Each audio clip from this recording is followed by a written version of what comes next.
Hello viewers, welcome to Bharati's creative gardening and cooking. నా viewers అందరికీ merry Christmas శుభాకాంక్షలు. Christmas అనగానే మనకు గుర్తొచ్చేది ప్లమ్ కేక్ కదా.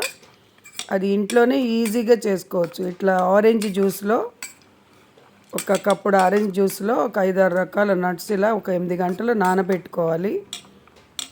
కేక్ తయారు చేయడానికి ఒక గ్లాసు మైదా పిండి, హాఫ్ గ్లాస్ బ్రౌన్ షుగరు, పావు గ్లాస్ నూనె, పించ్ సాల్ట్, చిన్న teaspoon baking powder, half spoon baking soda, ఈ నట్స్ మిక్స్చర్ వేసి చక్కగా మిక్స్ చేసుకుని ఒకే డైరెక్షన్లో మిక్స్ చేసుకుని కుక్కర్ విజిల్ తీసేసి కుక్కర్ మూత 40 మినిట్స్ పెట్టుకుంటే సిమ్లో టేస్టీ ప్లమ్ కేక్ రెడీ అవుతుంది. చూసారా ఎంత బాగుందో? బయట దానికంటే చాలా టేస్టీగా ఉంది.